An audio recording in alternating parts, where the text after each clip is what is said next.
के border commander level की कोई मीटिंग हो रही थी टेंशन को ईज करने के लिए। चाइना कि वो आया है, उसने लाइन ऑफ एक्चुअल कंट्रोल की वायलेशन की है, ये वहां पे क्लैश हो गया। ऐसा नहीं होना चाहिए, जंग नहीं होनी चाहिए जी। लेकिन इसकी नौबत क्यों आ रही है, ये दूसरा है। पहले क्लैश के अंदर तो बिल्कुल ही काम खराब हो गया था, और अभी वहां पे असला इस्तेमाल नहीं हो रहा, और ये हाथों की लड़ाई है जी वहां पे, जो कि दोनों अफवाह लड़ रही हैं चाइनीज, वो जो है इसमें बुरी तरह फ्लॉप और बेनकाब हुए। अच्छा रिजवान साहब देखें, टेंशन तो है, होता ये है, वो जो मैं सियाचिन में रहा हुआ हूँ, मैंने ऑपरेट किया है, कोई 1 साल हमने वो एरिया को मैं बड़ी अच्छी बखूबी जानता हूँ। सही होता ये है, जो इस टाइप के जो ग्लेशियर्स टाइप के एरियाज होते हैं, जो वहाँ पे जब कोई भी कैप्चर कर लेता है तो वो वकेट कराना बड़ा मुश्किल हो जाता है। पाकिस्तान, और आप देख लें हमने 3 जंगें लड़ ली हैं, और हिंदुस्तान का और हमारा मुआवजना आप करें तो वो भी एक बड़ा मुल्क है, बड़ा मुश्किल हो जाता है कैप्चर करना। तो एग्जैक्टली मैं एक एग्जांपल ऐसे देता हूं, जिस तरीके से हिंदुस्तान ने हमारे साथ सियाचिन में किया था, फिर दोबारा हमें वो पोजीशंस लेनी बड़ी मुश्किल पड़ गई थी। हिंदुस्तान ने जो अचीव करना था वो कर लिया। अब चाइना के पास क्या ऑप्शंस हैं? पूरा निगोशिएट जो वो कर रहे थे डिप्लोमेटिक लेवल के ऊपर, मिलिट्री लेवल के ऊपर, जो वो ऑलमोस्ट नाकाम हो गए हैं। वो जो चाह रहे हैं कि जो स्टेटस को है उसको बरकरार रखा जाए। चाइना के पास जो ऑप्शन है वो ये है, पहली ऑप्शन तो ये है कि वो फुल फ्लैज उसको रिटेलिएशन पे जाए और इसी पे जंग लड़े, और इंडिया को भी ये पता है कि वो लेना बड़ा मुश्किल है क्योंकि ऑलरेडी ऑक्यूपाइड पोजीशंस हैं। दूसरी ऑप्शन ये पास ये आ जाती है कि वो जो एरिया है, जो कम स्ट्रेंथन एरिया हैं हिंदुस्तान की तरफ से, जहाँ पे कम मिलिट्री की प्रेजेंस है, वहाँ पे कोई एडवेंचर करे। जो अगर आपको याद हो, जो CDS जो है हिंदुस्तान के जनरल बिपिन ने भी एक बताया था कि हम मिलिट्री वेंचर कर सकते हैं अगर ये स्टेटस को ना होता। तो अगर इन केस हिंदुस्तान की जहां लेस प्रेजेंस है वहां चाइना कोई मिस एडवेंचर करता है, लेकिन फिर दूसरी चीज उनके ज़हन में ये भी होनी चाहिए, वहां पे थिंक टैंक्स प्रिवेल करते हैं, वो ये भी सोचेंगे क्या इसका जो फॉल आउट होगा, कि रिटेलिएशन होगी, क्या वो अफोर्ड कर पाएंगे। चाइना के लिए बड़ा क्रिटिकल टाइम है, और अगर वो ये इसका बदला लेते हैं यहीं पे इस प्रेजेंट एरिया में, वो नामुमकिन है, क्योंकि मैंने आपको जोग्राफिकल एरिया की लोकेशंस और उसकी प्रॉब्लम बता दिए हैं कि जो डोमिनेंट प्लेसेस होती हैं उनको नहीं कर सकते, और जो दूसरा लेस ऑक्यूपाइड एरियाज हैं वहां पे वो कर सकते हैं, लेकिन वो एक उसका जो फॉल आउट आएगा, जो चाइना इसको अफोर्ड कर सकेगा, वो एक बड़ा क्रिस्टल क्लियर है, जो मेरा नहीं।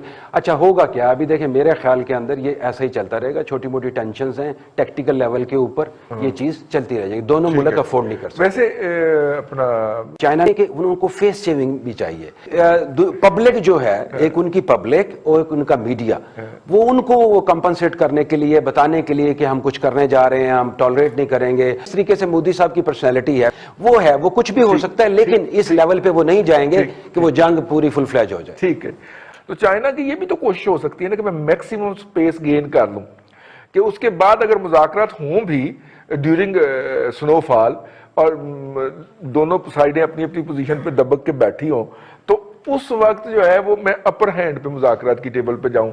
ये इस तरह की भी तो कोई मूव हो सकती है। ऐसी मूव 2 दफा हो चुकी है, आपको याद होगा। इंडिया ने सियाचिन में की थी, हाँ। पाकिस्तान ने कारगिल में की थी।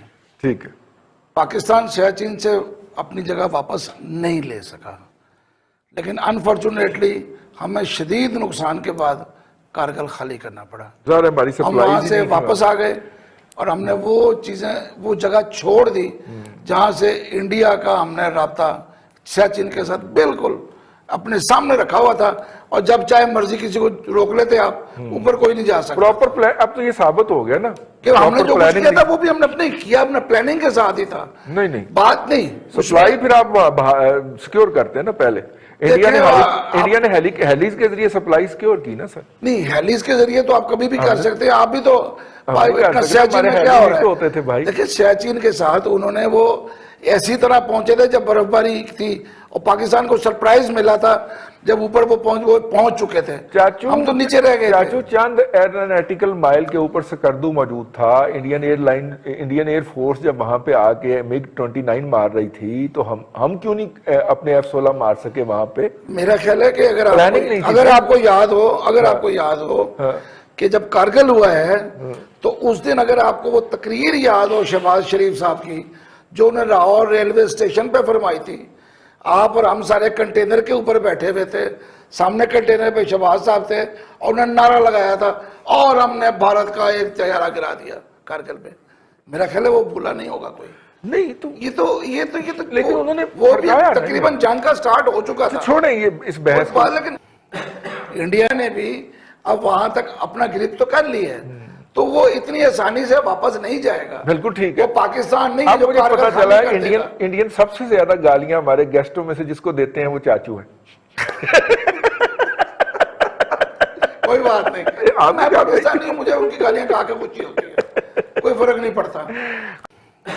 इंडिया चूंकि अपर हैंड पे है, इस वक्त चाइना को तकलीफ ये हो रही है कि वो जो कुछ बेहतर इलाका था जहां से वो उनको रोक सकते हैं, इंडिया इसने ले लिया है। ये चीजें कुछ उसकी साइडवेज भी हो रहा है आप ना, वो लतीफा और विंग्स भी हैं। आप वो लतीफा सुना रहे हैं कि एक साहब को एक गाड़ी टक्कर मार गई तो वो उठ के तो रोना शुरू हो गए। उसने कहा यार शुक्र करो जान बच गई। उन्होंने कहा नहीं, गाड़ी के पीछे लिखा था कि अच्छा दोस्त फिर मिलेंगे, तो ये दोबारा आएगा। चाइना जो है, अगर उनकी ये गलती, इसलिए एक चीज समझने वाली बात है, अमेरिका इस वक्त फार ईस्ट में जिस तरह उनको घेर रहा है, जिस तरह पूरी बहरिया अमेरिका की उस इलाके में बेड़े जा रहे हैं, और जिस तरह से उन्होंने वहां पे उनको घेरा हुआ है, ठीक चाइना का इस वक्त पूरा जो है वो सी पैक रूट जो है उसको उन्होंने सेव करना है। सही, ये बात अब समझ लेनी चाहिए। ठीक, कोई चाइना को, हर मुल्क को हक है कि वो मुतबादिल रास्ता अपना क्लियर रखे। सही, चाइना को सी पैक क्लियर रखना है। सी पैक क्लियर रखने के लिए स्कर्दू, लद्दाख, ऊपर सारा इलाका जो है वो जितना उनका ज्यादा कंट्रोल होगा उतना सी पैक महफूज होगा। तो उन्होंने भी अपनी चीजें देखनी है। ये चीजें आहिस्ता आहिस्ता वक्त के साथ ही सामने आएंगी।